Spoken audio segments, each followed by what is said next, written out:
On devrait mettre peut-être des pancartes dans les couloirs de France Télévisions pour que Patrice ne se perde pas. Allez, on commence par qui? Eh bien, bonne nouvelle, Marion Cotillard pose nue. Oh. Mauvaise nouvelle, c'est pas chez nous. C'est à la une de la presse russe, un magazine russe. Elle fait tout ça dans le cadre de la promo pour le film Deux jours, une nuit des frères Dardenne. Ça se vend pas en France, ce magazine? Bon, on va peut-être le trouver, hein. Si on cherche bien. On va le trouver. Demandez à mademoiselle Laura du Web quand elle repassera par chez nous. SNC, c'est le nom de ce magazine. Alors, Band Aid, vous vous rappelez, c'était il y a 30 ans. Oui. Pour l'Éthiopie, pour dénoncer la famine et puis essayer d'aider ceux qui mouraient de faim. 30 ans plus tard, les artistes français s'y remettent, si je puis dire. Cette fois, il s'agit de lutter contre le virus Ebola avec une nouvelle version de la chanson Do They Know It's Christmas, intitulée en français Noël est là. Et alors, à cette occasion, retour sur scène et au micro de Renaud, qui n'a pas chanté depuis 5 ans. On le retrouvera donc dans le clip et le disque qui seront en vente à partir du 1er décembre prochain, en compagnie de Carla Bruni, Benjamin Biolay, Vanessa Paradis, Joe Star, Rachid Taha, Zaz, Bertignac, Thomas Dutronc, etc., etc. Ils seront tous là, ils seront tous venus. Gad Elmaleh s'installe au Palais des Sports pour 1 mois. Alors, interview dans le Parisien ce matin, il raconte ses débuts.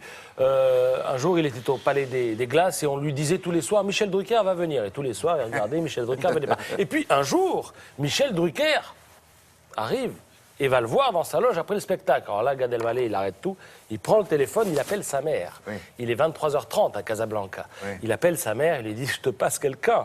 Allô, ici Michel Drucker. Oui. » Et alors, comme il dit, ça a été la fête pendant 1 semaine dans le quartier à Casablanca. Voilà, parmi toutes les anecdotes qu'il raconte ce matin dans le Parisien. Il s'intéresse souvent aux mères des artistes. Il connaît très bien Madame Debouze. Eh oui.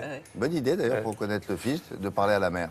Mais peut-être que dans une vie future, il fera des émissions qu'avec les mères des artistes. On pourra les inviter toutes les semaines. Kunz, l'artiste contemporain le plus cher du monde, entame, si je puis dire, une rétro au centre Pompidou. Interview dans le Figaro ce matin. Et là, on réalise que Kunz, c'est vraiment une machine. Ça, faut pas imaginer l'artiste qui, dans son coin, complètement génial, crée. Non, c'est pas du tout ça. Il explique dans le Figaro qu'à New York, il a un studio qui emploie 130 personnes. Qu'à côté de ça, il a une petite société qui travaille la pierre. Là, ça mobilise encore 30 personnes. Et puis, en Allemagne, une société qui s'occupe du métal. Là encore, ce sont 100 personnes mobilisées. Donc déjà, à la base, on a déjà 260 personnes qui travaillent pour M. Kunz et qui semblent l'aimer parce qu'il dit que ses collaborateurs restent en moyenne 9 ans avec lui, à ses côtés. C'est beaucoup moins que Télématin. Ouais. C'est beaucoup moins que Télématin. Et alors, les fournisseurs, 20 ans. Là, déjà, on se rapproche des scores de Télématin. On se rapproche de Télématin. Alors, si vous voulez en savoir plus sur l'univers scintillant de Kunz, je vous conseille ces 2 hors-séries de Télérama et de Connaissance des Arts. Le Salon du Livre de la Jeunesse de Montreuil ouvre ses portes demain. Il faut le signaler parce que c'est un salon qui a 30 ans, qui a commencé tout petit il y a 30 ans avec 20 000 visiteurs. Aujourd'hui, on en compte plus de 160 000 chaque année. Il faut savoir que la littérature jeunesse, c'est 13 000 parutions, dont 6 000 nouveautés l'an dernier. Et à cette occasion, et pour terminer, je signale donc la sortie de La Grande Histoire du journal de Mickey. Le premier journal de Mickey est sorti le 18 octobre 1934. Ce fut le premier numéro d'un vrai journal pour enfants. Dans ce bouquin, vous avez des anecdotes, des dessins, des facsimilés de numéros datant des années 30. C'est chez Glénat. Merci beaucoup. Vous connaissez cette image